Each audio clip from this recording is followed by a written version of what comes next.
Shugi.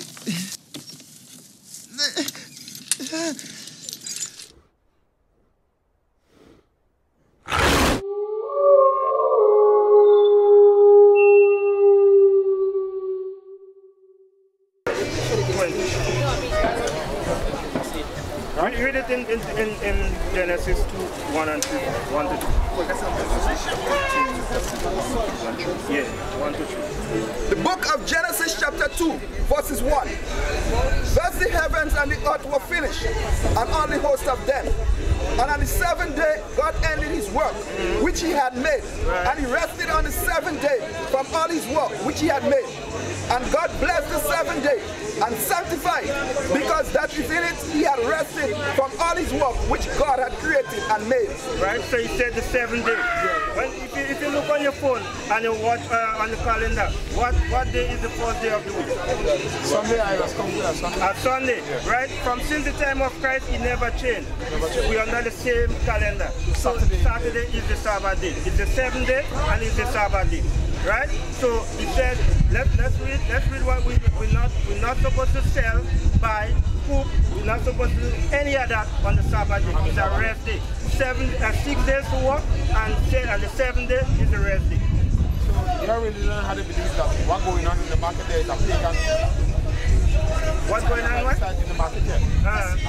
Are they like today? You're breaking the law. You're breaking the law of God. Yes. You understand what is the law? You know what is the law? Yeah.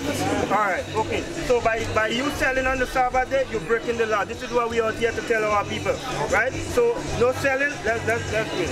We'll do that in Exodus 16. So no. Yeah. 23 and you have 45.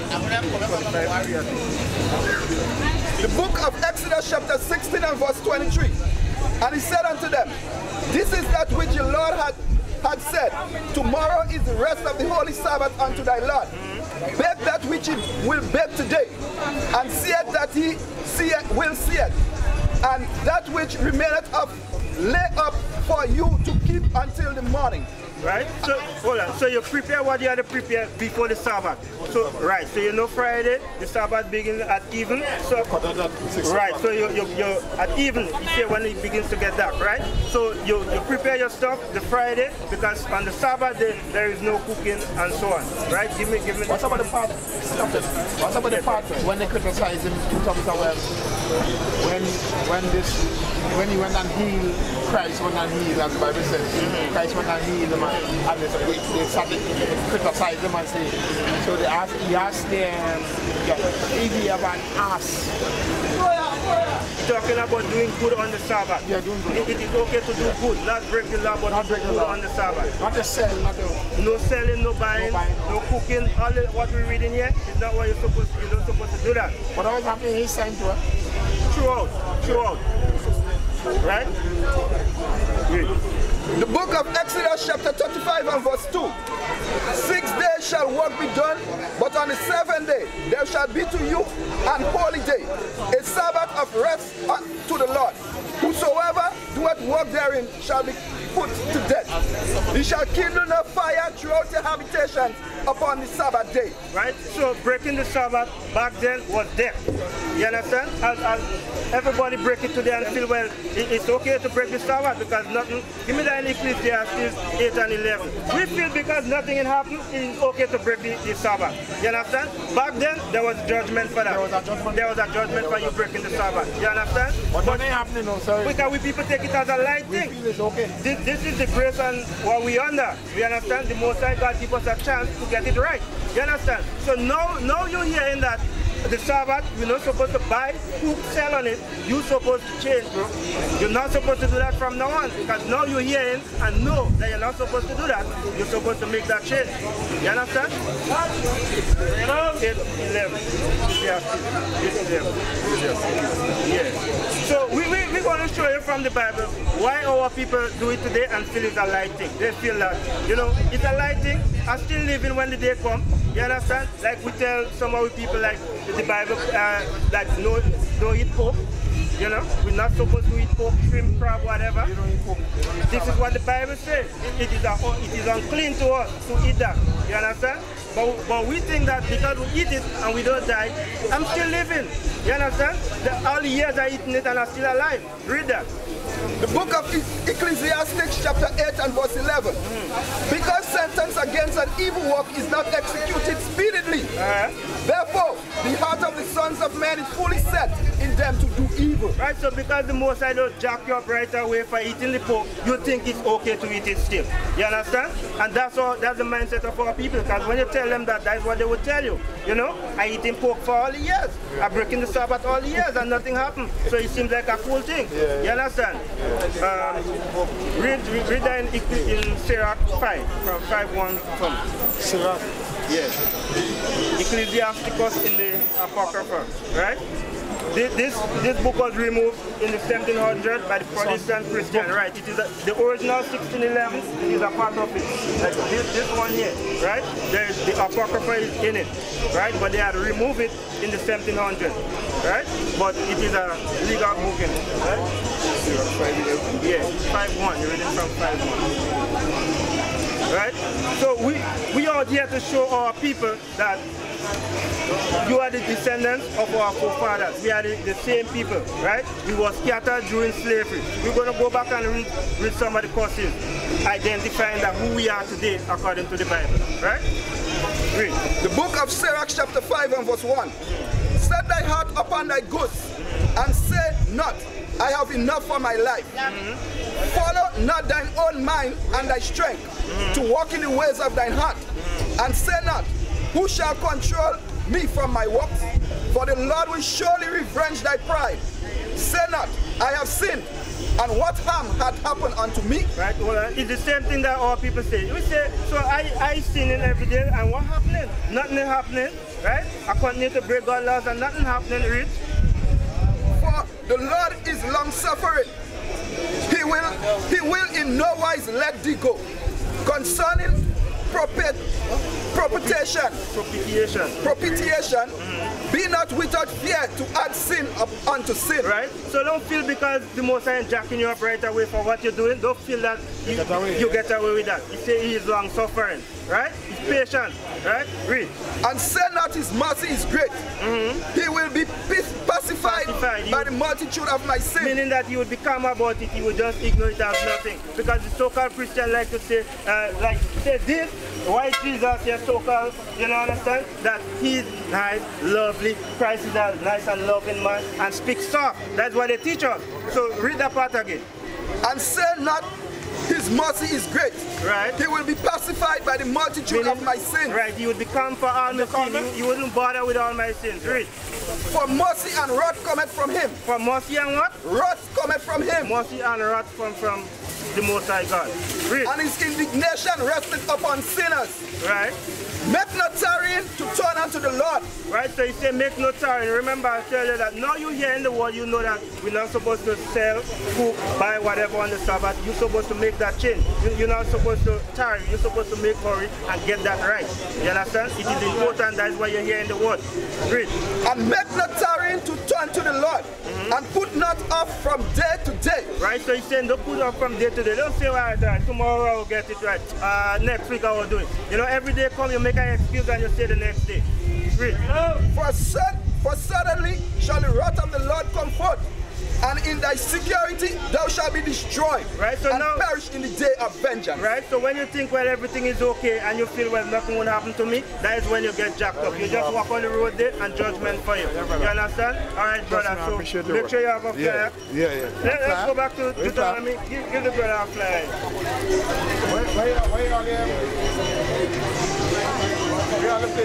Deuteronomy, we at Tempe, yeah. Save land, by save land. Go ahead. Deuteronomy 28, we back at 1. The book of Deuteronomy 28 and chapter 28 and verse 1. And it shall come to pass, if thou shalt hearken diligently unto the voice of the Lord thy God, to observe and to do all his commandments which I command thee this day, that the Lord thy God will set thee on high above all nations of the earth. Right? So he said above all nations, right? if we had hearkened unto the Most High, He would set us above all nations of the earth, right? That was the promise that was given to us if we listen to the Most High and the commandments that He gave us, right? So read them.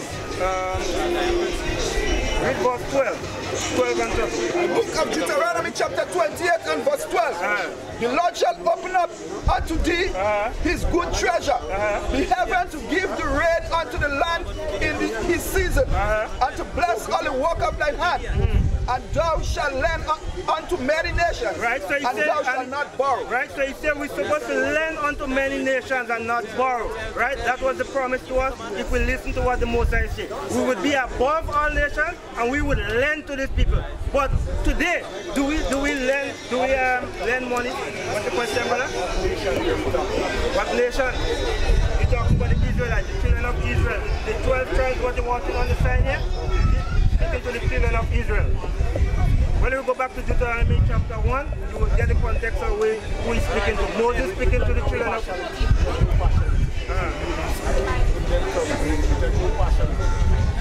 yes, just specific to Israelites. This whole Bible is for the children of Israel.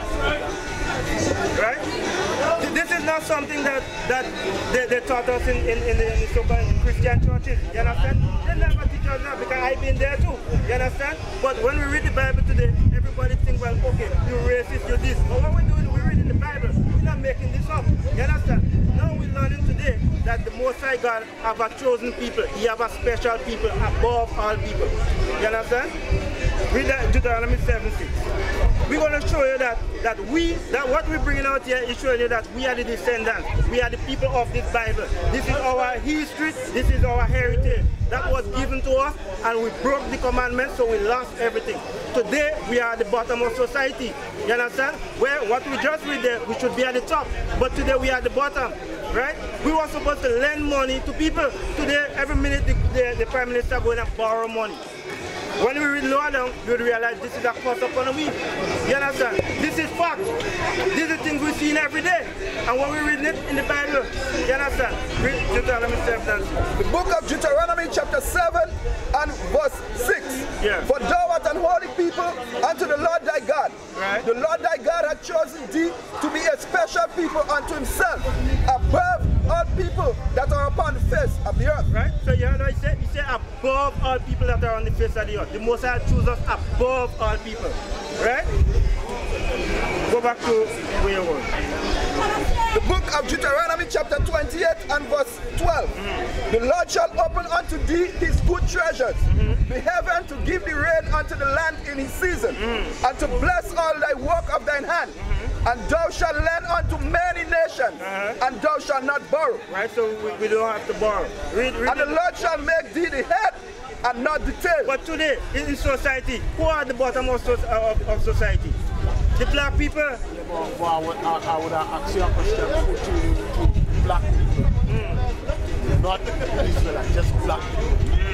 I would ask you a question to that. Let me hear you. You know, you say the Israelites are the chosen people. Yeah. You know? So now I don't generalize just black people because, for example, I'm not an Israelite. You're not an Israelite? No, but I'm a black man. I mean, and I like to do truths like what you're speaking about. But how I will position myself in the way that you're speaking. So who are you according to the Bible? If you say you are not an Israelite. I'm a black man. Well, you will just come an Israelite, right? You're from the bloodline. Yeah, there is a seed from Abraham, Isaac, Jacob, our forefathers. There is a seed down that we are the children of Israel. From Jacob, our forefather had 12 sons, and we are. That the black people are chosen. There is a difference when you say black people, right? Because the Egyptians are not the same people like we. Exodus 11:7. We're going to show you that there is a difference between the Egyptians and the Israelites. You understand? So even though we are dark-skinned people, we are not the same people, right? So you're going to show you that in read. The book of Exodus chapter 11 and verse 7. But against any of the children of Israel shall not a dog move his tongue against man or beast, that he may know how that the Lord would put a difference between the Egyptians and Israel. You understand? He put a difference between the Egyptians and the Israelites. Even though we are same dark-skinned people, there is a difference in the two. Right? Read that one in Acts 21:37. Huh? Right. So Paul was an Israelite, right? Paul was an Israelite, and they took him for Egyptian. Read that. The book of Acts chapter 21 and verse 37. And as Paul was to be led into the castle, he said unto the chief captain, May I speak unto thee? Who said, Canst thou speak Greek?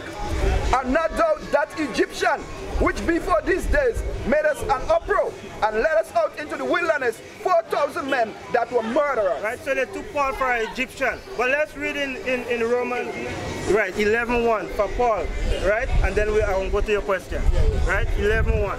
The book of Romans chapter 11 and verse 1. I said then, hath God cast away his people? God forbid.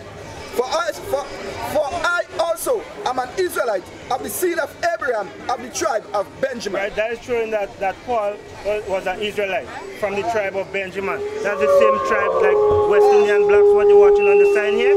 Paul was from the same tribe here, right? But they had mistaken him for an Egyptian when we read in Acts, right? Shalom. This is Bishop Nathaniel of Israel United in Christ. Please subscribe to our YouTube channels. Stay up to date with our latest events, music, and classroom lessons.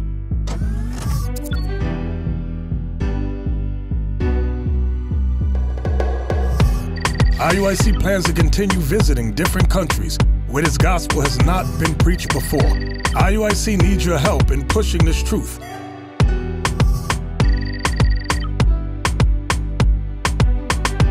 So join us. Subscribe to our Instagram, Facebook, Twitter, and podcasts, and stay up to date with us.